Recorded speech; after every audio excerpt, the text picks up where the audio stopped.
कश्मीर की सुंदरता को जब भी मैं निहारता हूँ, मैं अपने दिल से उतने ही बार हारता हूँ। जन्नत क्या होती है वो तो मुझे मालूम नहीं, मगर मैं कश्मीर की सुंदरता को ही जन्नत पुकारता हूँ। नमस्कार दोस्तों, कैसे हैं आप लोग? उम्मीद करता हूँ आप लोग अच्छे होंगे। वापस से मेरे चैनल शिकदार क्रिएशन पे एक बार फिर से दिल से स्वागत करती हूँ।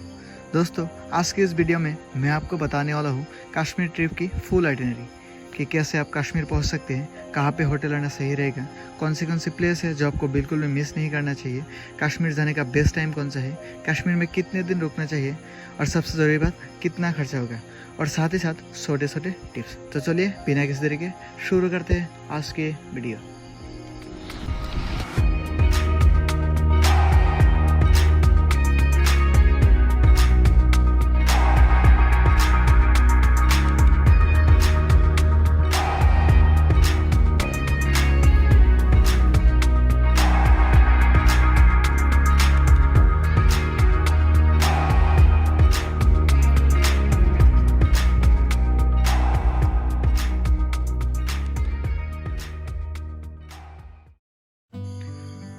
दोस्तों, मैं जर्नी स्टार्ट करूंगा दिल्ली से, तो आप अब दिल्ली तक का सफ़र आप अपने हिसाब से देख लीजिए, क्योंकि आपके घर कहाँ पे है वो मुझे तो मालूम नहीं है ना। और ऐसे भी दिल्ली से हर एक सिटी कनेक्टेड है।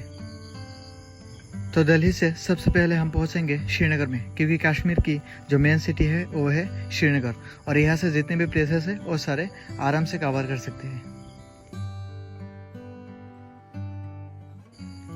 तो दिल्ली से सबसे आसान है ट्रेन में जाना। दिल्ली से श्रीनगर के लिए डायरेक्ट ट्रेन नहीं मिलेगा। दिल्ली से डायरेक्ट ट्रेन मिलेगा जम्मू तवी स्टेशन के लिए। हर दिन दिल्ली से लगभग 10 से 12 ट्रेन चलती है जम्मू तवी स्टेशन के लिए, जिसका किराया रहेगा नॉन एसी में लगभग 350 रुपये के आसपास, और एसी में 900 से 1100 रुपये डिपेंडिंग ऑन ट्रेन।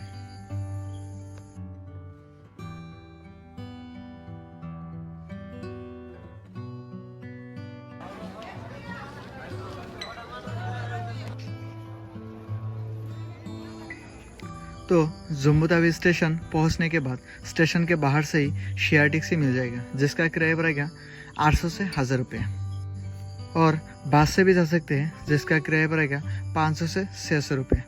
और अगर आप इससे भी सस्ते में जाना चाहते हैं तो सबसे पहले बस पकड़ना पड़ेगा बनिहाल के लिए, जिसका किराया रहेगा 250 रुपये, और बनिहाल से ट्रेन में श्रीनगर पहुंच सकते हैं जिसका किराया रहेगा 50 रुपये। तो ऐसे भी आप श्रीनगर पहुंच सकते हैं। वैसे जम्मू से श्रीनगर जाने का रूट बहुत ही खूबसूरत और मज़ेदार है। ऐसे तो कश्मीर की बहुत सारी वीडियो ऑलरेडी मेरे चैनल पर अपलोडेड है। आप ये वीडियो देखने के बाद वो वीडियो भी एक बार देख लेना तो सारा कुछ क्लियर हो जाएगा। और अगर आप फ्लाइट से आना चाहते हैं तो दिल्ली से हर दिन श्रीनगर के लिए फ़्लाइट अवेलेबल है, जिसका किराया रहेगा यही कुछ 5 से 6 हज़ार रुपये। आप चाहे तो बस से भी दिल्ली से श्रीनगर पहुंच सकते हैं, जिसका किराया पड़ेगा 1500 से 2000 रुपये तक। तो आपको बता दिया कि कैसे आप कश्मीर पहुंच सकते हैं। श्रीनगर पहुंचने के बाद अब बारी है एक अच्छे होटल ढूंढने की। आप होटल जो है वो डल लेक के आसपास ही ले लेना बेहतर होता है, क्योंकि 20-20 में रिलैक्स होने के लिए आप डल लेक के पास जा सकते हैं। अब होटल का रेंट जो है वो 700-800 से स्टार्ट होता है, लगभग 5000 से 10,000 तक। आप अपने बजट के हिसाब से एक होटल ले सकते हैं। अच्छा, और एक बात, आप ये सारे काम टूर पैकेज के थ्रू भी करा सकते हैं। जम्मू में और श्रीनगर में भी बहुत सारे टूरिज्म मिल जाएगा, जिसमें ये लगभग 25,000 से 30,000 में 6 डेज 5 नाइट का ट्रिप करा देगा, जिसमें ट्रांसपोर्टेशन, होटल, साइट सीइंग ये सारा कुछ इंक्लूड रहता है। अब हमने होटल ले लिया, अभी हम बात करेंगे साइट सीइंग की कि कौन सी प्लेस है जो आपको बिल्कुल भी मिस नहीं करना चाहिए, नहीं तो आपको बाद में पछतावा हो सकता है। होटल लेने के बाद अगर आपके पास टाइम है तो आप डल लेक पर चले जाइए।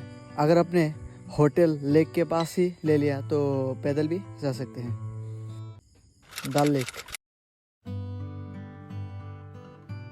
डल लेक जिसे हार्ट ऑफ श्रीनगर के नाम से जानते हैं, यह जम्मू एंड कश्मीर के सेकेंड लार्जेस्ट लेक है। ये लेक पूरे 22 स्क्वायर किलोमीटर में फैला हुआ है। यहाँ पे सबसे फेमस जो एक्टिविटीज़ है वो है शिकारा राइड। अगर आप डल लेक पर आकर शिकारा राइड ना करें तो आपके कश्मीर की ट्रिप अधूरा माना जाता है। ये राइड 200 से स्टार्ट होता है। वैसे यहाँ पे जितने भी एक्टिविटीज़ या जो भी करें उसमें बार्गेनिंग करना ना भूलें। वैसे यहाँ पे हाउस बोट भी है जिसमें आप रात में स्टे कर सकते हैं, जिसका रेंट पड़ेगा कुछ 5,000 के आसपास, जिसमें 2 लोग रह सकते हैं।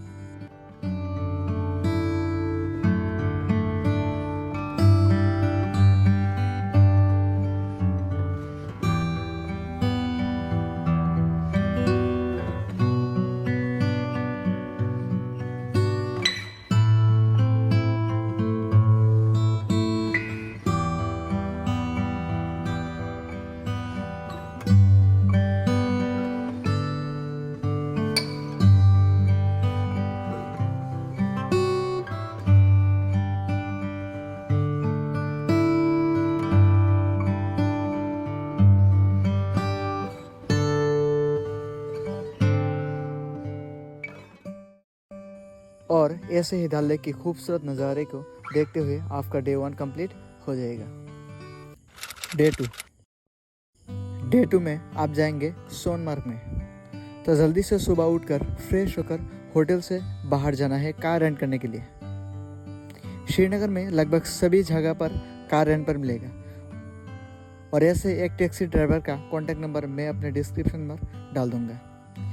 आप चाहे तो उनसे भी कार रेंट करा सकते हैं। श्रीनगर से सोनमार्ग लगभग 84 किलोमीटर है, जो कि तय करने में टाइम लग जाएगा 2.5 से 3 घंटे, जिसका रेंट पड़ेगा कुछ 2,500 से 3,000 रुपये, जिसमें वो श्रीनगर से सोनमार्ग पूरे दिन घुमाकर शाम तक आपके होटल पर छोड़ देगा। वैसे आप शेयर टैक्सी पर भी जा सकते हैं, जिसमें आप 250 से 300 में पहुंच जाएंगे सोनमार्ग, बट आपको बहुत देर तक रुकना पड़ेगा।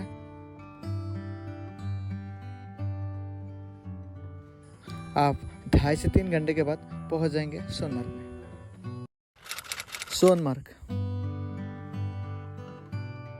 सोनमार्ग जो कि कश्मीर के सबसे खूबसूरत जगहों में से एक, जिसका अर्थ है मेड ऑफ गोल्ड। इसका फर्स्ट इंप्रेशन देखते ही आप खुशी से झूम उठेंगे और बोलेंगे क्या है ये। सोनमार्ग में 2 प्लेस सबसे फेमस और देखने लायक है। एक है थाजवास ग्लेशियर और दूसरा है जीरो पॉइंट। वैसे ज़्यादातर लोग बस थाजवास ग्लेशियर ही देखने के लिए यहाँ पर आते हैं। अगर आपको जीरो पॉइंट भी देखना है तो सोनमार्ग से अलग से टैक्सी बुक करना पड़ेगा। वैसे अगर आप चाहे तो सोनमार्ग में होटल लेकर रात में स्टे कर सकते हैं। वैसे यहाँ पे बहुत सारे होटल वगैरह है, लेकिन यहाँ पे कॉस्ट उतना ही हाई है और आराम से सोनमार्ग विजिट कर सकते हैं। वैसे ज़्यादातर लोग सोनमार्ग देखकर शाम तक श्रीनगर वापस जाना पसंद करते हैं। वैसे अगर आपको सोनमार्ग में टेंट में स्टे करना है तो स्क्रीन पर जो नंबर है उसमें कॉल करके आप टेंट भाड़े पे ले सकते हैं। सोनमार्ग मार्केट से थाजवास ग्लेशियर लगभग 5 किलोमीटर है, जहाँ पर आप पैदल भी जा सकते हैं और घोड़े में भी जा सकते हैं। वैसे मैंने पैदल गया था थाजवास ग्लेशियर पर। अगर आपको देखना है तो डिस्क्रिप्शन में लिंक मिल जाएगा, आप ये वीडियो देखने के बाद वो वीडियो भी देख सकते हैं। वैसे ग्लेशियर पर जाने के लिए घोड़े में 1500 से 2,000 रुपये मांगता है। अगर आपको बार्गेनिंग करना आता है तो आप 700 से 800 में जा सकते हैं।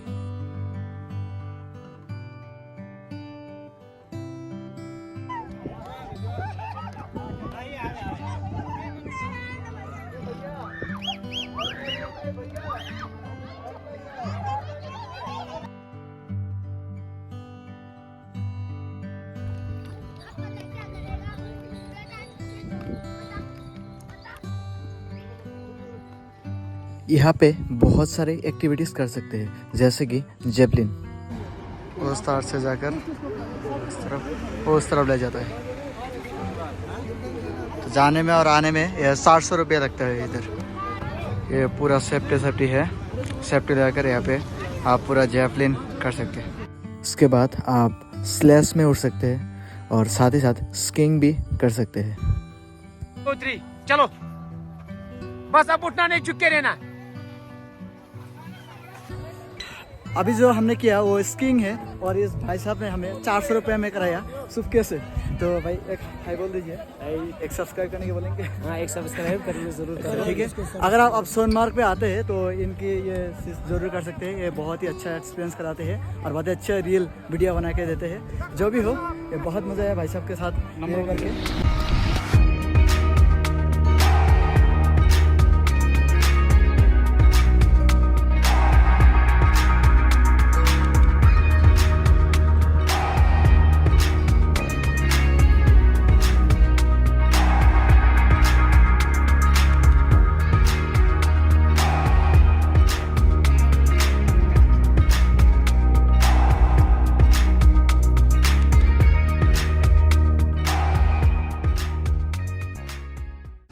तो ऐसे ही पूरा दिन सोनमार्ग घूमने के बाद शाम तक पहुंच जाएंगे होटल में और ऐसे ही ख़त्म होगा आपका डे 2।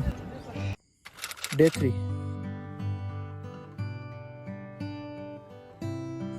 डे 3 में आप जाएंगे पहलगाम। अब डे 2 की तरह सेम प्रोसेस में कार रेंट करके चले जाना है पहलगाम में। अब श्रीनगर से पहलगाम का डिस्टेंस है 90 किलोमीटर, जो तय करने में आपको टाइम लग जाएगा 4 से 5 घंटे, क्योंकि रास्ते में बहुत ट्रैफिक मिलता है। तो अगर आप टैक्सी रेंट करके जाएंगे तो 3 से 4 हज़ार रुपये वो लेगा। अगर आप शेयर टैक्सी में जाना चाहते हैं तो शेयर टैक्सी में 1000 से 1500 रुपये में आप पहलगाम जा सकते हैं।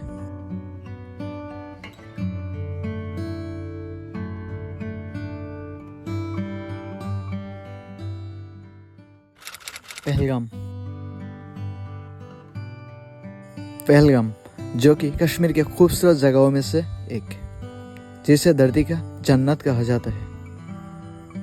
दोस्तों, पहलगाम पहुंचने के बाद आपको टैक्सी सेंस करना पड़ेगा, क्योंकि यहाँ पे बस लोकल टैक्सी ही अलाउड है। बाहर से आए हुआ टैक्सी या फिर प्राइवेट कार यहाँ पे अलाउड नहीं है। यहाँ पे मैं एक चार्ट दे रहा हूँ, इसमें से आप टैक्सी बुक करा सकते हैं। अब पहलगाम में देखने लायक ये 3 प्लेस है, आरो वैली, बेताब वैली और चंदनवाड़ी। अगर आपको स्नो नहीं देखना है, क्योंकि आप सोनमार्ग में पहले स्नो देख चुके हैं, तो चंदनवाड़ी ना जाए। अब साइट सीइंग के पहले एक बात बता दूं, अगर आपको पहलगाम में रात में स्टे करना है तो यहाँ पे बहुत सारे होटल है, आप स्टे कर सकते हैं, लेकिन यहाँ पे होटल का रेंट जो है वो बहुत ज़्यादा है। अब चलिए चलते हैं साइट सीइंग के लिए। तो कुछ लोकल साइट सीइंग दिखाते हुए पहले आपको ले जाएगा आरो वैली पर। लगभग 12 किलोमीटर की जर्नी के बाद आप पहुंच जाएंगे आरो वैली पर। इस वैली का जो नज़ारा है बहुत ही खूबसूरत है। यहाँ पे बहुत सारे बॉलीवुड मूवी का शूटिंग हुआ है।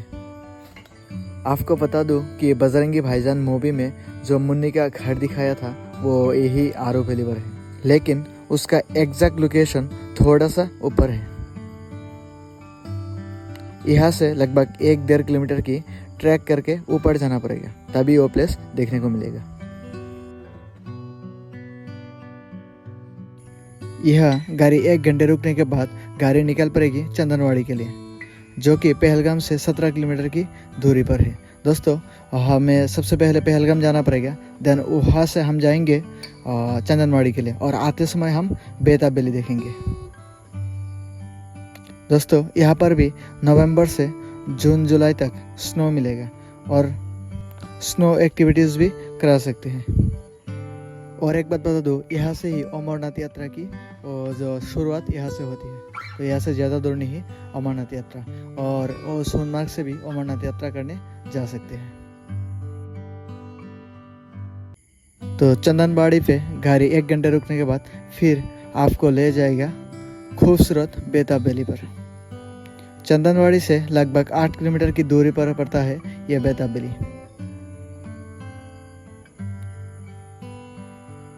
आप बेताब वैली में एंटर होने के लिए आपको 100 रुपये का एक टिकट लेना पड़ेगा और बच्चों का 50 रुपये। दोस्तों, यहाँ पे भी बॉलीवुड मूवी का शूटिंग हुआ था। दोस्तों, यहाँ का जो नज़ारा है वो बहुत ही खूबसूरत और फोटोजेनिक है। आपको यह प्लेस बिल्कुल भी मिस नहीं करना चाहिए। देन इसके बाद आपको उसी टैक्सी से लोकल टैक्सी स्टैंड पर छोड़ देगा और वहाँ से अपने टैक्सी में वापस जाएंगे श्रीनगर में। और एक बात, अगर आप चाहे तो बसरन बोली भी जा सकते हैं, जिसे मिनी स्विट्जरलैंड के नाम से जानते हैं। लेकिन यहाँ पे गाड़ी वाड़ी चलता नहीं है, आपको या तो पैदल जाना पड़ेगा या फिर घोड़े में जाना पड़ेगा। या आपको अगर बार्गेनिंग करना आता है तो 700-800 में आप आराम से घोड़े लेकर जा सकते हैं।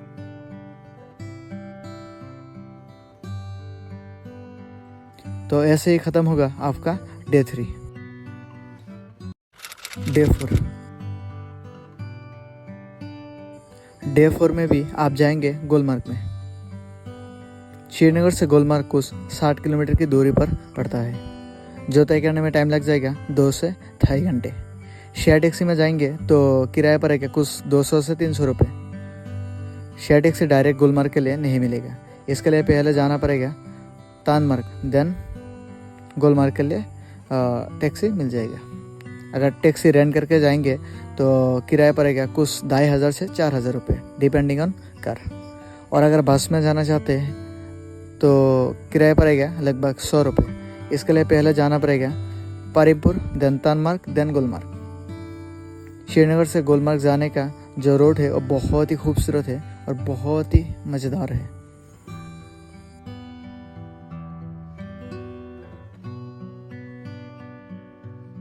एक बात बता दो, अगर आप होटल बुक करके आएंगे तो ही आप गुलमर्ग के अंदर जा सकते हैं, वरना यहाँ के लोकल टैक्सी स्टैंड तक ही जाना अलाउड है और यहाँ से अलग से कार लेकर या फिर पैदल अंदर जाना पड़ेगा। गुलमर्ग में सबसे फेमस जो एक्टिविटीज़ है वो है गंडोला राइडिंग। तो सबसे पहले आपको गंडोला राइडिंग करना चाहिए, जिसका टिकट ऑनलाइन लेना पड़ेगा, ऑफलाइन मिलता नहीं। टिकट लेने का वेबसाइट का लिंक मैं डिस्क्रिप्शन पर डाल दूंगा। यह गंडोला एशिया की सबसे ऊंचे और वर्ल्ड की सेकंड हाईएस्ट गंडोला राइड है। यहाँ पे 2 फेज में राइड होता है, जिसमें फर्स्ट फेज में 8530 फीट से 12293 फीट तक ले जाएगा, जिसका टिकट प्राइस है 740 रुपये। और सेकेंड फेज में 13058 फीट से 13780 फीट तक ले जाएगा, जिसका टिकट प्राइस है 950 रुपीज़।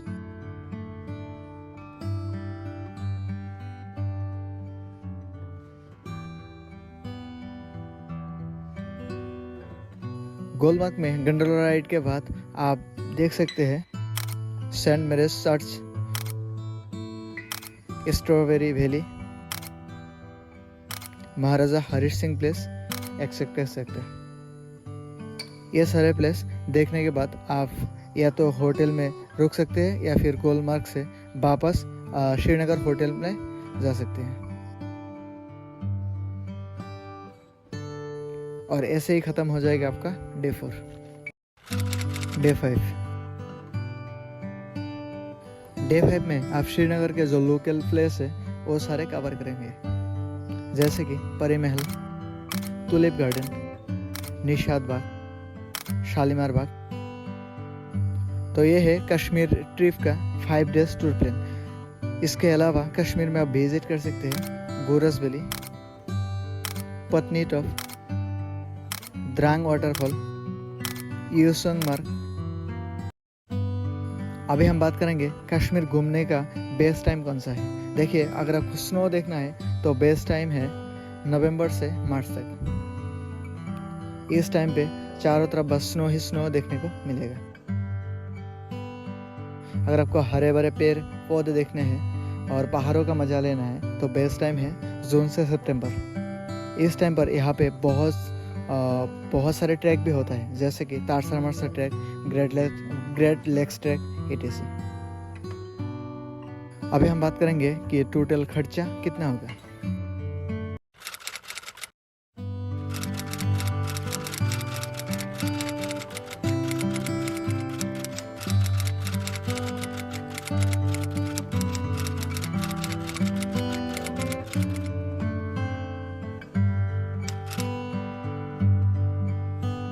दोस्तों, यह वीडियो आपको कैसा लगा कमेंट करके बताना। जो भी हो, वीडियो देखने के लिए बहुत बहुत शुक्रिया। मिलते हैं नेक्स्ट किसी फ्रेश ब्लॉग के साथ, फ्रेश और एक स्टोरी के साथ, फ्रेश और एक नज़ारे के साथ। जय हिंद।